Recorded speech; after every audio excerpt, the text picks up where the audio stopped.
Historiadora judia desmente cumplicidade de Pio XII com nazistas.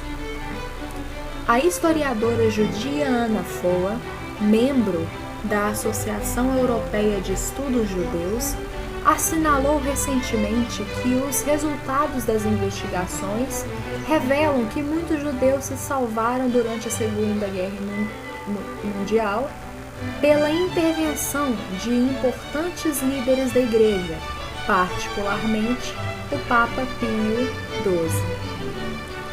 Ao participar de um congresso em Florença, entre os dias 19 e 20 de janeiro, Anna Foa, conforme informa o vaticanista Sandro Magister, em seu blog Chiesa, indicou que os estudos mais atuais anulam a imagem proposta nos anos 60 de um Papa Pio XII indiferente ao destino dos judeus ou inclusive cúmplice dos nazistas.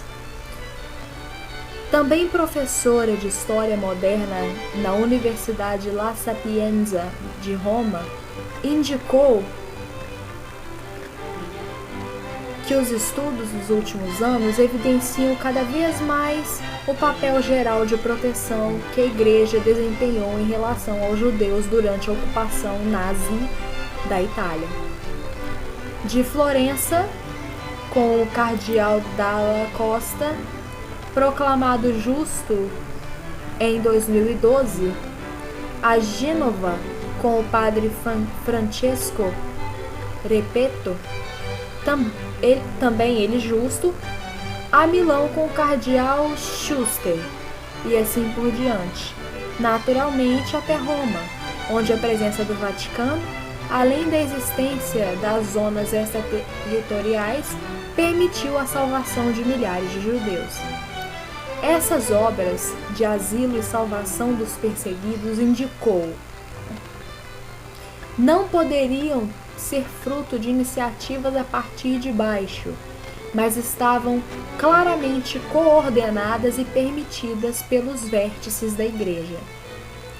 Eu gostaria de ressaltar aqui que esta imagem mais recente da ajuda prestada aos judeus pela Igreja não surge de posições ideológicas ligadas ao catolicismo, mas, sobretudo, de investigações concretas sobre a vida dos judeus durante a ocupação, com a reconstrução de histórias de famílias ou de indivíduos, em resumo, do trabalho de campo. A historiadora assegurou que casos de judeus refugiados em igrejas e conventos aparecem continuamente nas narrações dos sobreviventes. A pesquisa lamentou que a discussão sobre Pio XII e os hebreus freou a investigação durante muitos decênios, levando para o terreno ideológico cada tentativa de esclarecer os fatos históricos. Em meio à perseguição nazista, assinalou Anna Foa, sacerdotes e hebreus compartilhavam o mesmo alimento. As mulheres judias passeavam nos corredores dos conventos de clausura e os judeus aprendiam a recitar o Pai Nosso e vestiam um hábito como precaução em caso de irrupções nazistas e fascistas.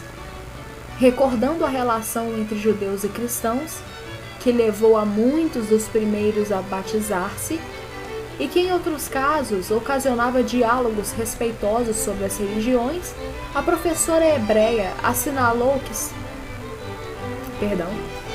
que se tratou de uma familiaridade nova e repentina, iniciada sem preparação pelas circunstâncias, em condições em que uma das duas partes era perseguida e corria o risco de morte e que necessitava, portanto, de maior caridade cristã.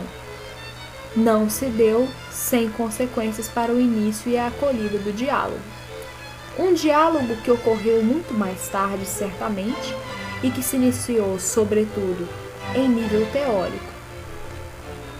Trata-se de um diálogo de baixo, feito de compartilhar os alimentos juntos e de conversações sem pretensões, também para superar a ansiedade de uma relação desconhecida até esse momento. Foa recordou o caso de umas religiosas que, em seu convento em Roma, acrescentavam bacon à sopa comum só depois de havê-la distribuído às hebreias, para quem tinham dado refúgio. Também esta é, em minha opinião, uma forma de diálogo de baixo. A historiadora lamentou que, em um momento que prevalecia a necessidade de se esquecer a Shoah, este processo de diálogo foi bloqueado, em parte, porque um lado dos hebreus estava tentando reconstruir seu próprio mundo e a própria identidade após a catástrofe, e, por outro, os católicos pareciam ter retornado às posições tradicionais em que a esperança da conversão era mais forte que o respeito. Nos inícios dos anos 60, com O Vigário, de Rothschild, sobre este processo se projetaria a sombra da lenda negra de Pio XII, com o resultado de obstruir e obscurecer a memória e o peso desse primeiro percurso comum, indicou.